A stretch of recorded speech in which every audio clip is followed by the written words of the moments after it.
Tu vois, hein, tant au sali, aux yeux locaux, ou tu n'as qu'à te locaux, ça veut dire qu'on a ma propriété, ni surtout oyo, et locaux en ezali. C'est ça, non?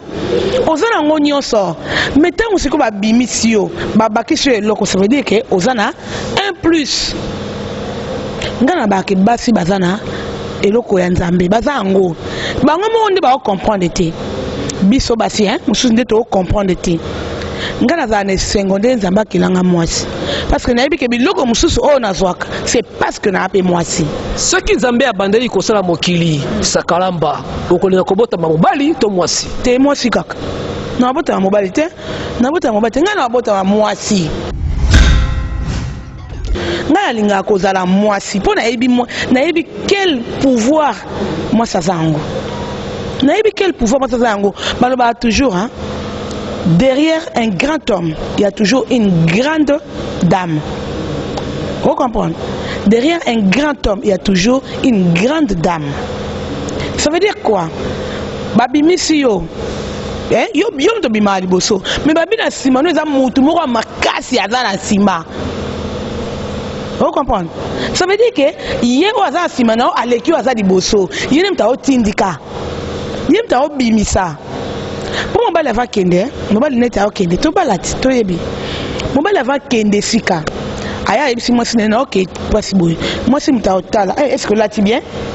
Oh mon, est-ce que là tu bien atali souki, atali pantalon te oza bien. Tant on kende, na on ngana lobela boy. Moi sabite lobela on a sanso.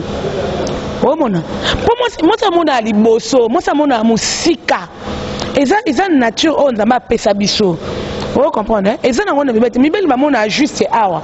Mais moi, ça m'a musika.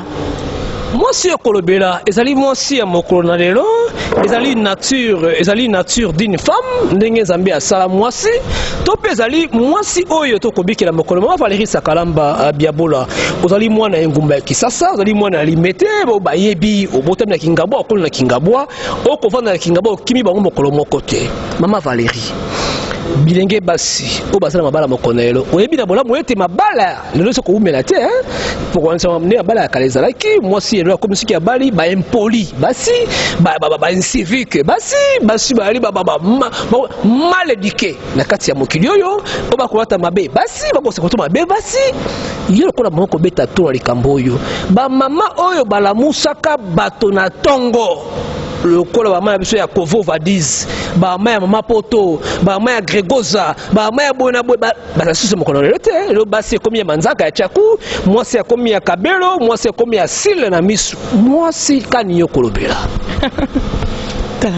c'est qui na seki po na ngana sabe mission na ebele hein to sabe mission ebele pona mama na bana comparer toujours mama na so ya kala na mama biso ya lelo ngai na image na ngai nazalaka toujours na image ba mama o nga na yebaki nga mutalelo te hein na pe mutamwa kala mbula pe puseni mwandambu na mona na passer na ba étape na zaki mwana na mwana ba mama nazokola na komi jeune fille na komi nga moko mama nazokende nazo mon évolution hein des okende c'est vrai que évolution na biso o tozokende eza bien te. Eza bien te pour ba mama na biso ya tango ya kala bazalaki otali ne lateli na ye otali obite o aza mwasi ne lateli na ye kaka aza mwasi otali ne lobeli na ye aza mwasi respect ozolo bazalaki na makasi de pa na bango balakisi ke yo tango ke libala et bandeki na bota déjà ba yebisi ke yo oza mwasi ba yebisi ke oza mwasi.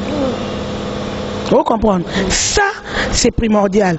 Moi, si na beta cassette ngabi, moi c'est sengeli ayeba azanani. Ce qui moi c'est éviter cause d'abord, moi si oko yeba te comment te comporter devant bande kono basi pende devant mibali. Oyeba te. Basi mususu azane moi si pour nzamba kelie moi si. To ko lo bate aza mabele azana nyoso moi ça zanango. Donc physiquement aza moi si. Mais na mutu ne sera moi si. Parce que oye salaka mwasi ezaka nzoto te hein ezaka nzoto eza mutu parce que ba omo bazaka pe ya basi bazali ya mibali pe bazali azane mobali mais azo se comporter neti mwasi ça veut dire que na mutu na ye amona kaza mwasi ça veut dire que ça te que pour ça mabele ndo komi mwasi mwasi za na mutu